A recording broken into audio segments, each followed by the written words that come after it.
Nang makapili na silang dalawa, ay muli silang bumaba ng kwarto. Muli nilang kinausap ang mga organizer para masettle na nila ang lahat bago pa matapos ang buwan. Sumunod namang nagsukat si Santino, si Lian ang sumama sa kwarto para makapili silang dalawa. Nakaupo lang sa sofa si Lian habang hinihintay niyang lumabas ang asawa niya. Ang unang sinuot ni Santino ay ang black suit. Pinatalikod ni Lian si Santino para makita niyang kabuuan. Umiling naman siya. Muling nagbihis si Santino at lumabas ang suot ng khaki color. Napapangiti si Lian, asawa niya na si Santino, pero kinikilig pa rin siya. Iba talaga ang dating ng asawa niya kapag nakasuot to ng formal. Pipicturean lang kita, love, wika ni Lian sa kanya kinuha ang phone niya. Kung saan ka masaya, mahal ko, sagot ni Santino. Pakiramdam ni Lian ay kinikiliti ang puso niya. Wala pang ginagawa sa kanyang asawa niya pero kinikilig na siya. Magbihis ka ulit, utos niya. Sumunod naman kaagad sa kanya si Santino. Ni minsan hindi nagreklamo sa kanyang asawa niya. Kahit na anong iutos niya dito. Nang makapagbihis si Santino ay navy blue naman ang isinuot niya. Napapanguso na lang si Lian. Hindi niya akalain na ganito pala kahirap mamili ng isusuot ng groom dahil kahit na anong isuot ng asawa niya, maganda talaga. Muli niya itong pinicturan. Sumunod na isinuot ni Santino ay gray. Wala namang sinabi si Lian. Muli niya itong pinagbihis. Inabot na ng 1 oras sa pagbibihis Santino pero hindi siya nagreklamo. Naisuot niya na lahat ng kulay pero wala pa rin nagugustuhan ng asawa niya. Wala pa bang maganda sa akin, love? Tanong ni Santino. Lahat maganda, kaya nga nahihirapan ako mamili eh. Sagot ni Lian. Bahagya namang natawa si Santino. Hindi niya mapigilang hindi matawa dahil ang cute-cute ng asawa niya. Huling isinuot ni Santino ang kulay olive green. Napatitig sa kanya si Lian. Napahawak si Lian sa baba niya. Pinag-iisipan ang pipiliin niya. Maganda sa asawa niyang olive green. Pero marami rin siyang nagustuhan sa mga naunang isinuot ni Santino. Magbihis ka na, love, wika niya saka siya tumingin sa cellphone niya. Wala ka pa rin bang nagugustuhan? Tanong ni Santino pero patuloy pa rin nakatitig si Lian sa cellphone niya. Marami, love, mamimili lang ako. Sagot niya na hindi ito tinitingnan. Nagbihis naman na si Santino saka siya tumabi kay Lian. Akala niya kung anong tinitingnan ng asawa niya sa phone. Tinitingnan pala nitong mga kuha niya ng picture. Ayaw ko to para kang papasok ng trabaho. Usal ni Lian sa kulay gray. White, ayaw ko, khaki. Maganda naman. Pero para kang gwapong kape. Patuloy na komento ni Lian. Nagpipigil naman ng tawa si Santino. Navy blue? Aniya na tila ba pinag-iisipan pa. Gwapo ka dito pero para kang makikipag-meeting sa isang biggest conference. Napapailing na lang si Santino sa asawa niya pero may punto naman ang mga sinasabi nito. Maroon, bagay naman pero para kang mayamang vampira na pupunta sa isang gala. Red, wow, ang confident po ditong tingnan, love, pero para kang pupunta sa isang premiere night ng pelikula o kaya naman magpe-perform sa stage. Tumatawang sad ni Lian. Wala talaga siyang pinapalampas sa bawat kulay na sinuot ni Santino. Sky blue. Para kang summer sky pero parang kulang sa authority. Perfect to, love, kung gusto mong magmukhang artista sa isang rom-com. Love, what? Natatawang wika ni Santino. Muling nag-slide si Lian at napapaisip siya sa mga kulay kung ano mas gusto niya para sa asawa niya. Napapailing naman na tumatawa si Santino sa kanya. Green? Para ka environmental lawyer dito na sobrang stylish. Baka pag itong sinuot mo, mapagkamalan kang Christmas tree. Natatawang side ni Lian. Kaya natatawa na lang si Santino. Hindi niya alam kung pinupuri ba siya ng asawa niya o nilalait eh. Wala ka bang mapili, love? Gusto mo bang maghanap pa tayo ng ibang kulay? Tanong ni Santino. Umiling naman si Lian. Pinadala ko na lahat ng kulay ng suit na bagay sa'yo. Gusto mo bang magsuot ng kulay orange, pink at violet na suit? Magpapakuha ko kung gusto mong maging walking Christmas tree. Natatawa namang wika ni Lian. Napapakamot na lang si Santino sa ulo niya. Muling nag-slide si Lian at pang last na ang olive green. Kanina pa siya napapatitig sa suit na yon dahil ibang dating ng asawa niya sa kulay na yon. Hindi pa niya nakikita ang asawa niya na magsuot ng olive green at hindi niya akalain na babagi ito sa kanya. Pinakita ni Lian kay Santino ang picture niya na nakasuot ng olive green. Ito ang gusto ko sa lahat, love. Ang lakas ang dating mo dito. Para kang punong-puno ng otoridad. Fierce kang tingnan na para bang lahat ng makakakita sa'yo yuyuko sa'yo. I love this color. Bagay na bagay sa'yo. Para kang model na agawin ng atensyon ng lahat. Bagay naman talaga sa'yo lahat eh. Nakangusong wika ni Lian. Dahil gusto niya rin ng ibang kulay kung sa tingin mo masangat sa akin ng olive. Yun ang isusuot ko, love. Saad naman ni Santino, napapabuntong hininga na lang si Lian. Gusto mo ba talaga yung napili ko? Kasal mo rin naman to. Gusto kong ikaw din ang pipili ng gusto mo. Hindi lang naman akong ikakasal eh. Aniya. Gumiti naman si Santino sa kanya hinaplos ang pisngi ni Lian. Kung anong kulay at suit na maganda sa paningin ng asawa ko ay para sa akin, yun na rin ang gusto ko. Ikaw ang higit na mas nakakakita. Kung anong bagay sa akin kaya kung anong magustuhan mo, yun na rin ang napili ko. Wala namang problema sa akin ang olive green. Saka ngayon pa lang ako magsusuot ng ganitong kulay, kaya perfect yun para sa kasal natin. Napangiti na lang si Lian. Ayaw niyang siya lang ang magde-decide lalo na't dalawa naman silang ikakasal. So, settled na tayo sa isusuot? Pagkumpirma niya, tumango naman si Santino. Olive green, yun ang isusuot ko. Okay na yon, sagot ni Santino. Hinawakan ni Santino ang dalawang kamay ni Lian saka siya ngumiti. Gusto mo bang agahan natin yung kasal natin? Nakaready ng lahat, hindi ba? Tanong niya. Napapaisip naman si Lian. Excited naman talaga siya sa kasal nila, pero kahit na nakaready na lahat, yung vow niya hindi pa niya nagagawa at napag-iisipan. Pero wala pa ako naisusulat sa vow ko, love. Nakanguso niyang wika. Pero napaisip siya dahil 2 buwan pa bago ang kasal nila. Pwede namang sa susunod na buwan na lang. Sapat na siguro yung 1 buwan para makapag-isip ako ng vow ko. Dagdag niya. Natawa naman si Santino.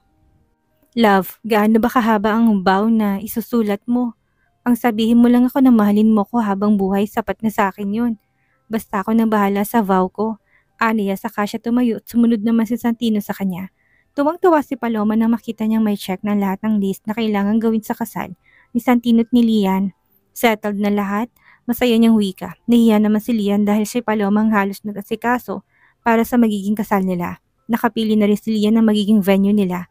Nakakahiya sa'yo ate pero salamat, saad ni Lian. Hindi mo kailangang mahiya dahil ako naman na nag-volunteer. Ganito pala kasaya mag-prepare para sa kasal, no?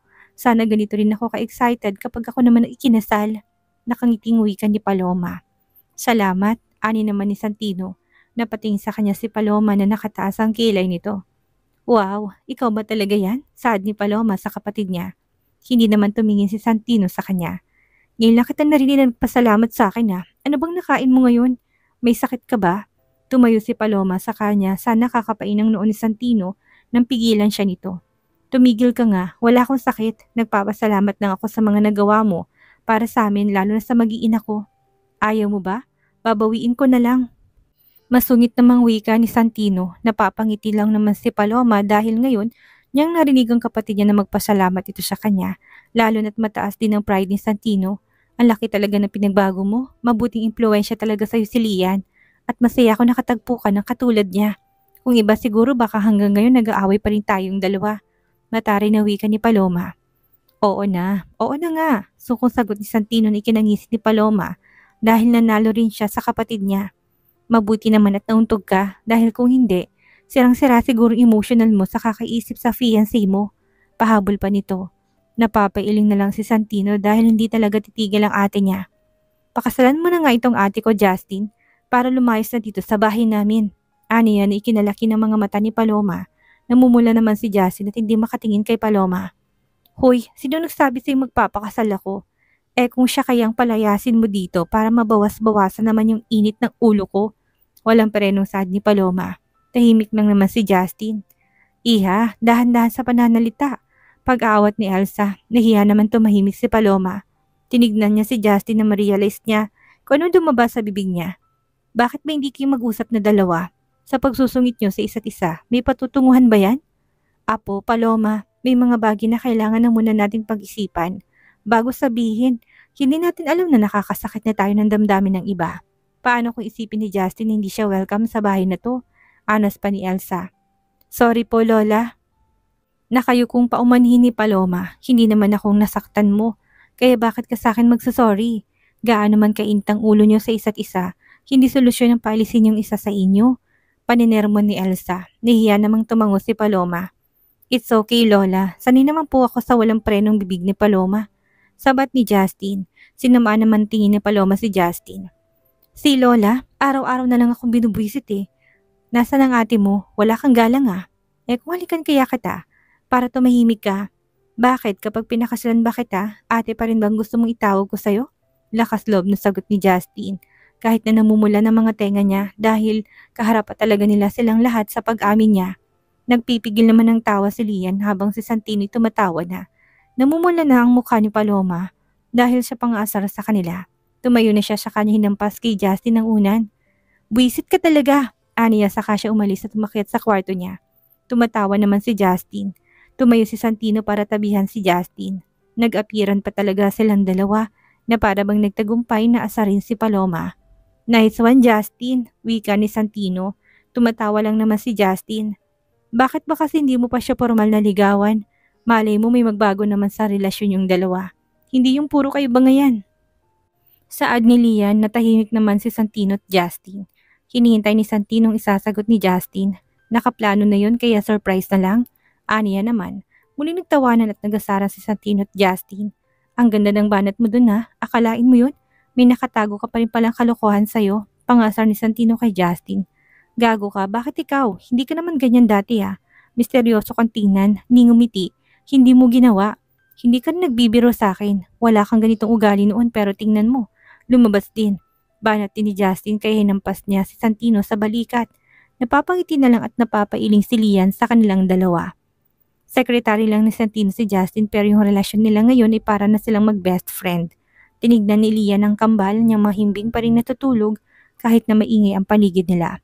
Mukhang nasanay ng mga to sa ingay sa bahay dahil dire-diretso lang ang tulog nila. Sa tuwing tinititigan niyang mga ito hindi pa rin siya makapaniwala na may sarili na siyang pamilya. Parang kailan lang ang lola lang niya ang kasama niya. Pero ngayon may mabait at responsable siyang asawa at 2 anak na napaka-cute.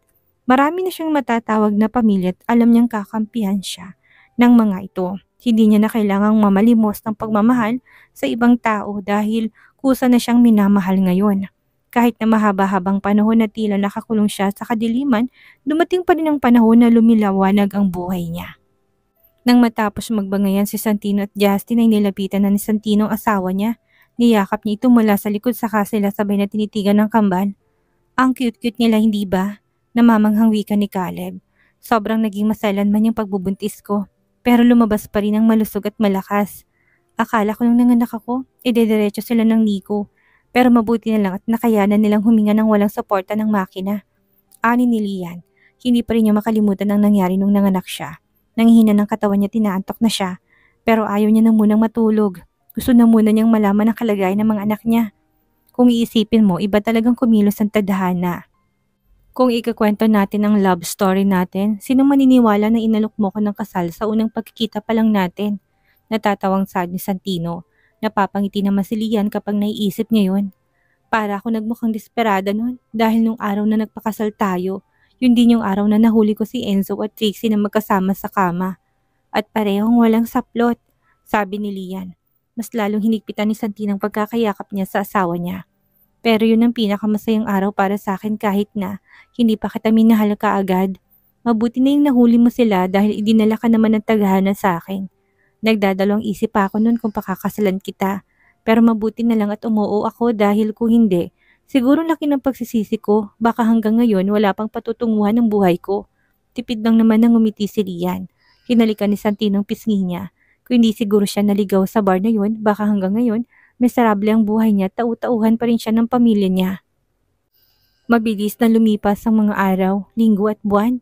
Naging masayang pagsasama nila kasama ng mga anak nila. Nakakapasyal na rin sila pero hindi sa maraming tao dahil ayaw nilang i-risk ang buhay ng mga anak nila. Formal na rin niligawan ni Justin si Paloma kaya nabawas-bawasan ng kaingayan sa loob ng bahay nila. Siguro dahil nahihiya na sila sa isa't isa. Natutuwa na rin silang kausapin ng mga bata dahil marunong nang sumagot ang mga ito. Ngumiti at tumawa. Sa dami nilang mag-aalaga, hindi nahirapan si Lian. Araw na lang ang hihintayin nila para sa kasal. Kompleto ng isusot nilang lahat at ganun din ang kambal. Kaya wala na silang ginagawa kundi ang maghintay na lang. Nakapag-send na rin sila ng mga invitation sa mga napili nilang imbitahan. Isang malalim na buntong hiningang pinakola ni Lian habang nakaupo sa kamat nakasandal sa headrest. Iniisip niyang araw ng kasal nila. May schedule na rin sila kung kailan uuwi ng Pilipinas pero bakasyon lang ang gagawin nila dahil ayaw ni Santino na magstay sila ng Pilipinas. Iniisip ni Lian kung handa na ba siyang harapin ang daddy niya. Paano kung galit ito sa kanya? Paano kung kamuhian siya ni Trixie dahil nakulong ang mommy niya? Paano kung isinumpa siya ng Lola Marta niya? Paano kung naging magulo naman ang buhay nila? Muli siyang nagpakawala ng malalim na buntong hininga. May problema ba, love? Tanong ni Santino na kalalabas lang ng CR. Iniisip ko lang paano kung magkagulo sa araw ng kasal natin. May mga imbitado tayo galing ng Pilipinas. Iniisip ko yung kambal. Sagot ni Lian. Nagbihis naman muna si Santino bago siya tumabi sa asawa niya. Huwag kang mag-alala, pinapunta kong grupo ni Agent Ret na magbabantay sa paligid ng hindi sila nahalata. May magbabantay din sa entrance para tingnan ang mga gamit na ipapasok ng mga bisita natin. Huwag kang masyadong mag-isip at mag-alala, magiging maayos ang lahat. At para bawasan ang pag-aalala mo, may nakaabang na chopper para kung sakaling magkagulo nga, makakatakas tayo kaagad. We should be happy, love, sa araw ng kasal natin. Huwag kang masyadong mag-alala. Kung puro pag-alalang alalahanin mo, paano ka makakapag-enjoy sa kasal natin? Tumango na lang si Lian saka siya tipid ng ngumiti. May tiwala naman siya sa asawa niya. Siguradong hindi ito papayag na mapapahamak sila. Matulog na tayo para hindi ka nag-alala at nag-iisip ng kung ano-ano. Wika ni Santino sa kanila na higa. Yumakap si Lian sa asawa niya. Kung may galit ka sa kanya ng madrastan niya, paano kung nagpadala ito ng tao sa araw ng kasal nila para patayin siya?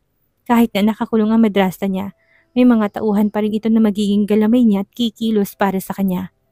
Love, usal ni Santino dahil ramdam niyang gising pa si Lian. Sagot ni Lian. Bahagyang humiwalay si Santino kay Lian para makita nitong mukha niya. Ikinawit ni Santino ang mga natakas na buhok ni Lian sa likod ng tenga niya.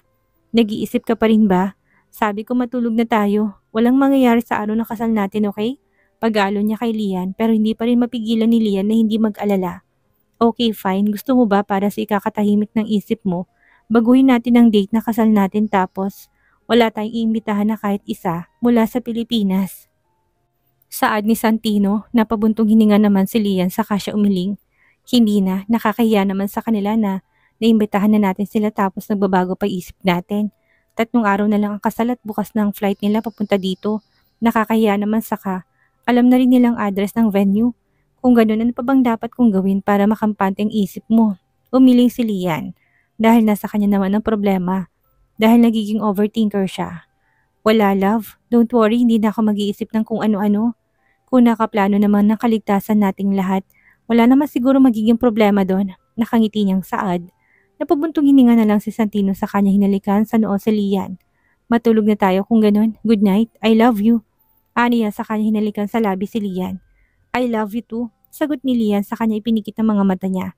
Kinabukasan ay naging abala na rin sila. Nagutos na lang si Santino ng ibang tao para asikasuhin ang mga bisita nilang mag-check-in sa hotel. Ayaw ni Paloma na siyang mag-asikaso kaya hindi na nila ito inutusan dahil marami na rin itong nagawa para sa paghahanda ng kasal. Ready na yung lulutuin ng cook natin. Si chef nang bahala doon. Settle ng lahat kaya wag mo nang alalahanin ang hindi dapat alalahanin. Wika ni Paloma kay Lian. Tumangutango naman si Lian. Tinignan niyang kalangitan. Maaliwalas naman ang panahon pero sana maganda rin ang panahon sa araw ng kasal nila. Dahil open area lang ang venue. Napuntahan na ito ni Lian pero hindi pa niya nakikita ang kinalabasan ng design kaya surprise na lang yun sa araw ng kasal nila. Bakit ang bilis yata ng ikot ng mundo ngayon? Ani habang nakatingin pa rin sa kalangitan. Parang kanina lang tirik pang araw pero ngayon papalubog na naman to. Isang araw na lang bagong kasal. First time niyang ikasal kaya bago pa sa kanyang lahat. Natawa na lang si Lian sa iniisip niya. Ilang beses ba dapat siyang ikasal? Muling dumaan ang araw na yun at naging mabilis din ang pagdaan ng araw bagong kasal nila. Nasa accommodation na sila. Nasa isang kwarto naman si Lian at sinimulan na siyang ayusan. Tinitigan ni Lian ang sarili niya sa salamin. Legal naman na siyang Villafuerte pero iba pa rin naman ang pakiramdam niya kapag totoo kang ikinasal. Matamis siyang ngumiti at huminga. Pilit niyang inaalis sa isip niyang pag-aalala para makapag-focus na siya sa kasal nila at masabi niya ng maayos ang vow niya. Nang matapos siyang ayusan ay sinuot na rin niyang kanyang wedding gown. Napangiti siya sa sarili niya. Tama nga si Paloma para siyang may royal blood dahil sa suot niyang gown at maliit na crown. Simple lang din ang pagkakaayos sa kanya kay natural beauty pa rin ang makikita ng mga witness nila. Okay na ba lahat? Magsisimula ng ceremony in 30 minutes. Wika ni Paloma na nakaayos na rin. Gusto niyang lapitan si Lian para yakapin. Pero ayaw niya mag-iyakan pa silang dalawa.